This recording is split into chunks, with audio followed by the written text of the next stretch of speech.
Welcome to the HMO Property Podcast, where we connect, educate and inspire the UK's HMO property community. So stop what you're doing, sit back, relax and enjoy the story.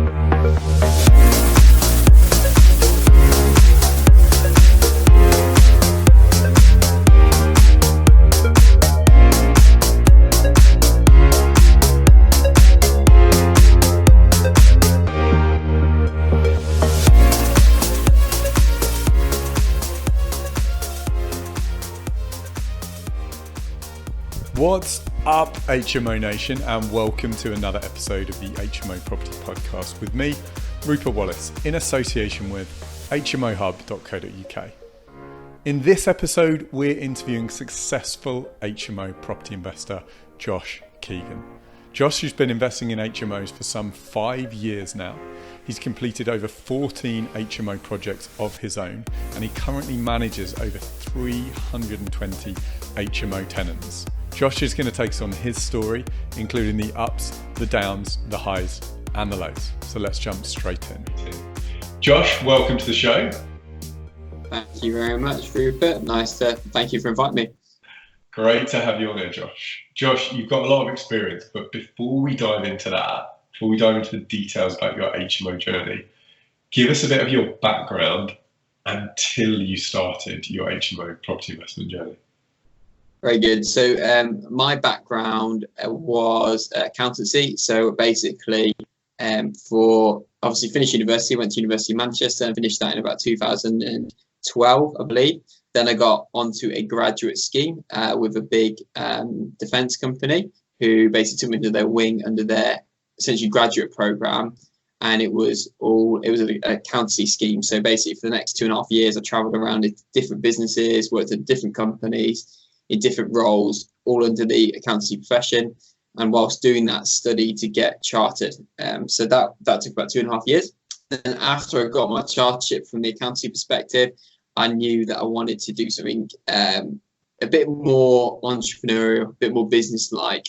So I started looking for other avenues and some sort of business that I could set up outside of that, basically just to fuel the kind of ambition and the work ethic I had at the time. So that was 5 years ago now. Okay, so straight out of uni into accountancy, and then you started back in 20. So you've been in HMO property for 5 years, but you gave up accountancy in 2017. So there must have been a bit of an overlap. Is that correct? A small overlap. Well, accountancy finished in about 2000. Yeah. So a small overlap between actually finishing and getting started. Yeah. A small overlap, but essentially I've been HMOs for 5 years in February, and I must have finished my accountancy around 5 years ago in early February, and then literally got started in late February in 2000 and so it must be 2016, which is when it all started. I'd say, so I did, while I was still working for a council organisation, I did kind of start, it must have been about November 2015 where I started looking for my first deal. So it was a slight overlap, yeah. Got it, okay. So how did you actually make that transition to go straight into HMO property? What actually got you into the world of HMO property specifically? Yeah, it's a good question. What actually got me into it was when I was at university, there was somebody I met called Phil. He basically had already got into property investing, and we did some work together for a fair amount of time, just on trying to help him systemize his portfolio. So he'd built himself a good little business with a number of single let projects, and as an accountancy student at Manchester University, he basically found somebody to come in and help systemize his portfolio. So I got involved with him then, and I helped him build the accountancy software for his portfolio. And then when it got to towards the end of my accountancy qualification, I actually got in contact with him and said, hi Phil, I'm looking at buying a house. And me and my flatmate were looking at buying a house together. Best friend and flatmate looking at buying a house together because we just thought it was silly to keep renting. And he came around, he said, this is new concept, it's HMOs for professional people. He started doing it and talked to us about the benefits. So we got chatting on that. And that's when we decided that actually rather than buying a single house, let's buy out. Me and my flatmate decided to buy a house together, and we decided to make it HMOs instead of doing the more traditional investment route. And then so we did that, and that was our first deal, and we basically lived in 2 of the rooms ourselves, and then we rented out the rest, and that's how my journey got started. And was there anything holding you back, Josh? No, especially no. I think that being like at the time I was 25 at the time, probably didn't know much at all really, and probably quite naive about numbers and build costs and everything like that. So and didn't really think about where I was going to get the money from. Didn't really think about too much. So actually, I was in quite a privileged position where I actually had pretty minimal responsibilities. I had very little to lose. I didn't really know what I was doing. So all of like the things that people get themselves worked up about and stressed about, concerned about now weren't really on my radar or agenda. So actually, no, there was pretty minimal things about holding me back. If I knew now what I did back then, there's a good chance that I would have been much more metered, much more slow with it, like consider it a lot more. But at the time, I had pretty limited knowledge and just went for it. So that's how I learned to do it initially, and it worked out well for me. Good job. I mean, if you've done 44 HMO projects, it's obviously worked out really well. Just winding back a bit, Josh, just tell us about your very first HMO deal and go into some of the numbers for us and a little bit about the project, what it was about, who the tenants were, that kind of thing. Yeah, so first deal ever did, it's just literally sitting in my house now, it's around the corner. It was a terrace property in Greater Manchester in Eccles. The purchase price was 120,000. It was very like standard like layout. So basically, you had your 2 reception rooms, your 3 rooms at the top and a bathroom, but one of the rooms was very, very big. And then you had your 2 reception rooms, and you had like a kind of kitchen diner space. So like these properties, we've always found have lent themselves very well to it. You turn your 2 reception rooms into a room each, and you've got your rooms at the top. We put 2 en suites in at the top, and then had another 3 rooms. So it's 5 rooms in total. We opened up the kitchen diner space to make a nice big communal space, and like the numbers on that were £120,000 purchase price. We spent about another £25,000 actually refurbing it, but we were doing it ourselves. Like we were actually living in it while we're refurbing it on our hands and knees, like painting, getting contractors in. It took a lot longer than it should have, and much harder work than it should have been. But we got it done. So we're in for about 145. When that was actually finished, we then, me and my friend that bought it together, we actually rented the rooms out ourselves. So essentially, we did pay into the company account, but that was all. We just lived rent free, and then we rent out 3 of the rooms to our friends. And the deal, like the rooms were anywhere from £450 up to £500 per month. Perfect. Okay, so 145 all in. What's the property worth today? I've not had it revalued, but if we did, I reckon it'd easily be 160, 165. There are people that said it should be about 180 because Article 4 has actually come into the area now. So like the supply of HMOs in that area is quite minimal. I think probably you get a bricks and mortar valuation pretty easily at 165. If they started taking Article 4 into it probably could go anywhere from 170, 175. But conservatively, I'd easily say about 165. Okay. Next question, Josh. Since you started investing in HMOs, how has your life changed? Good question. I'd say obviously I built everything like my whole life around these properties from a perspective of like we've got my own HMO portfolio. We've sourced a lot of HMOs from investors. Zest Property Management is a business which we own, which is basically a HMO, professional HMO specific letting agency, and we have 319 rooms under management, a team of 10 in that. So I'd say like it's changed my life significantly because it's given me a huge focus on them. I guess the question you're asking is much more around like income and freedom, etc. And for me, yeah, it's provided a very, very comfortable lifestyle and a good level of cash flow. and it's given me a bit of a profession and expertise, which has also really helped boost income from, helping people, training, mentorship, and all that side of stuff as well. So overall, it's been a phenomenal journey, and it's given me, good amount of income, and also helped me create like a career, which has been fantastic. Fun.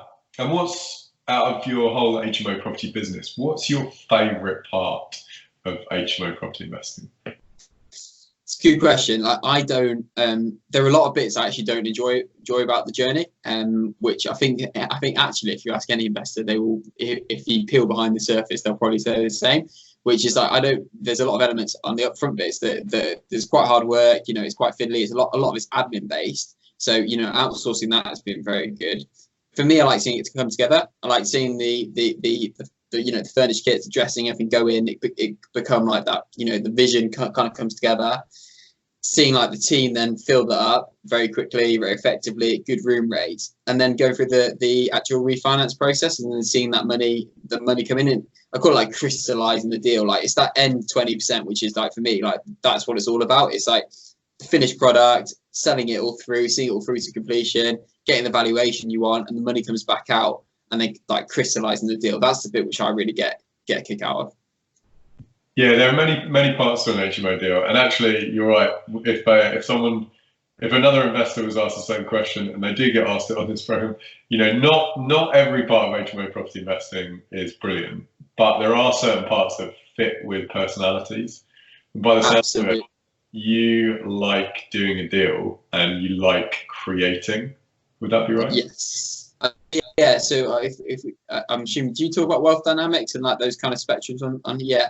So for most of us, I'm star. So I like the creation side, and I like showing it off on social media because that's my personality type. Like that's what gets me going. It's like the after, the finish, the fancy pictures, and all of that. A lot of the other stuff I tend to try kind of outsource, which is all of like the deal sourcing, the analysis, like all of that stuff is not really my bag. But that end result, that end product, is for me, what I like to see. Brilliant. Josh, we've talked about your past. Before we move on to your present and your future plans in HMO property, let's take a minute to thank our sponsors.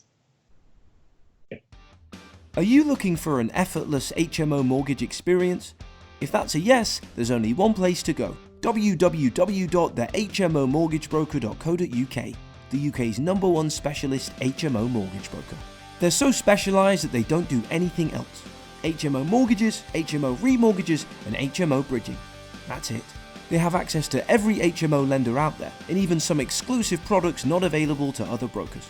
With lightning fast service and A1 communication, they're easily the best HMO broker in town. So to experience HMO lending made easy, go to www.thehmomortgagebroker.co.uk today.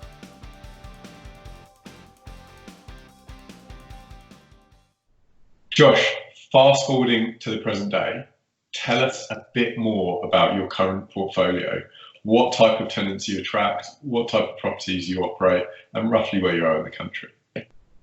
Very good. So we start with the third one. We're based in Greater Manchester. So Greater Manchester is includes the Manchester Borough, which is like the city of Manchester, but a number of satellite towns around Greater Manchester. We operate in all of these boroughs, and this is where I invest. All of the investments that I make, they need to be managed by our management company, which is Zest Property Management. So all the investments we make are in high-end professional house shares. So that typically now, like, we will very rarely do a room that's not an ensuite or not a premium room. And where we can, we go down the studio model. So where they've got tea making facilities and stuff in the room, because for a number of reasons, it like higher rent, better return, more likely to get a good commercial valuation, but also you do tend to attract like the higher quality, white collar workers, and there's just a lot of benefits for that. Rent paid on time, easier to manage, less arrears, and everything that comes with it. So the portfolio I have now is very much like made up of high-end professional ensuite rooms in the Greater Manchester area, and I'd say when we talk about my portfolio, I also have the ones that I own myself and our managed portfolio, and all of our stock, all 319 rooms does fit that criteria, which is exactly where we want to be in terms of the market.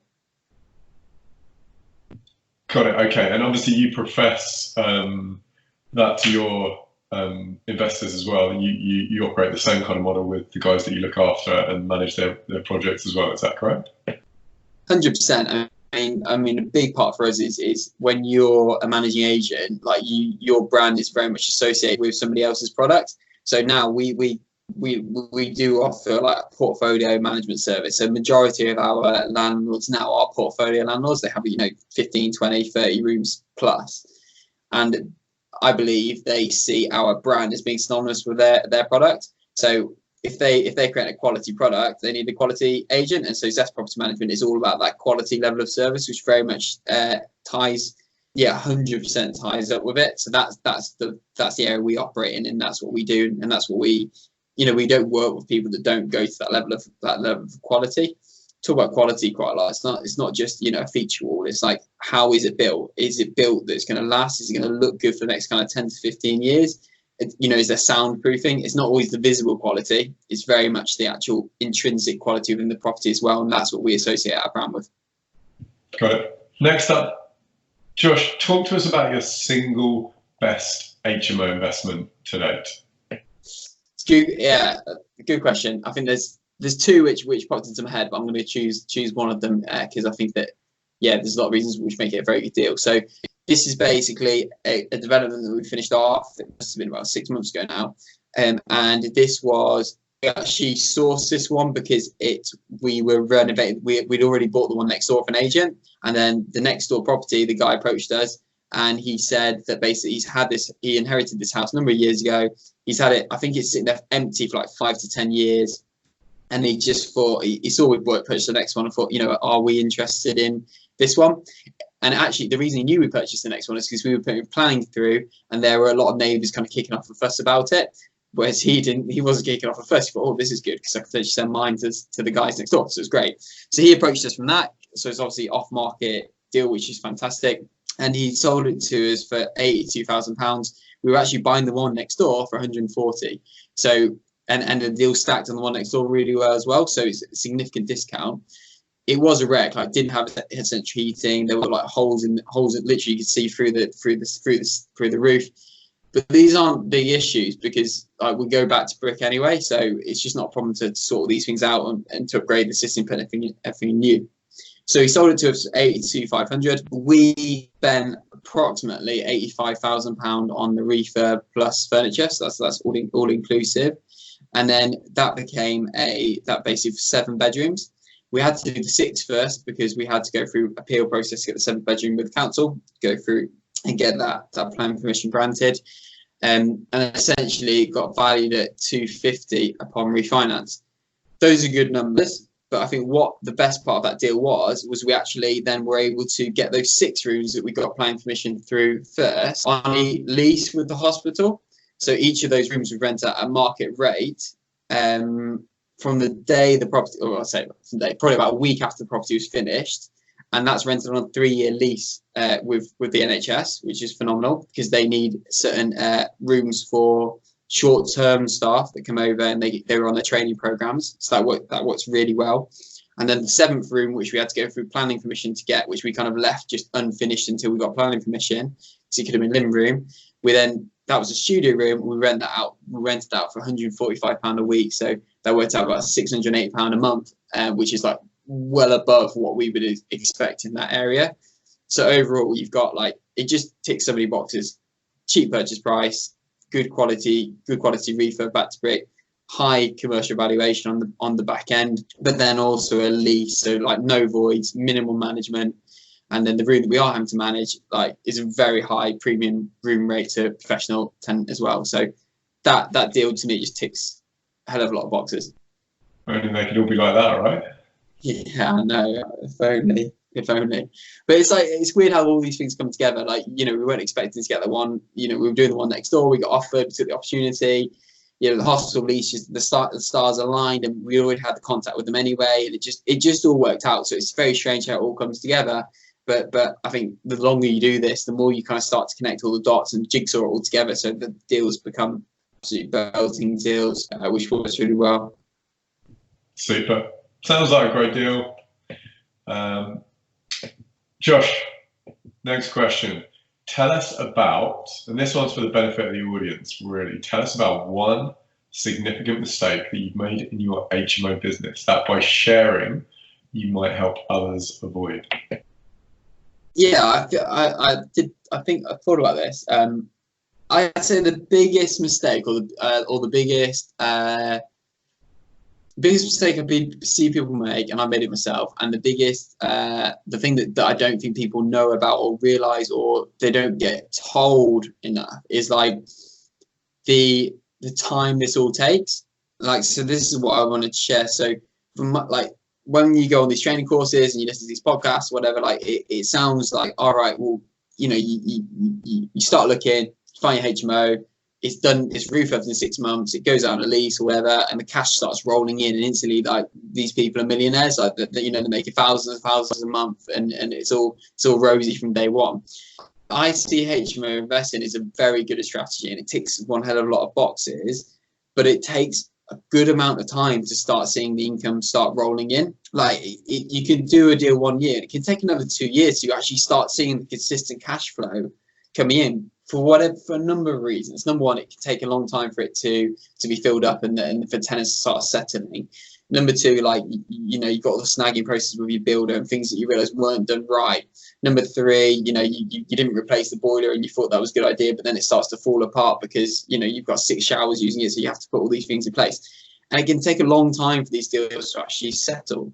On top of that, normally you finance this, and you've got debt, you've got some sort of debt or some kind of debt obligation to pay off if you've raised the money yourself. So you get told these high level numbers, but behind the scenes, there's a lot that goes into these deals. And I think it takes a lot longer than people realize for this cash to start rolling in. And I think that I wish I'd been told that when I got started and my expectations were set properly in the early days about all the things you don't foresee happening.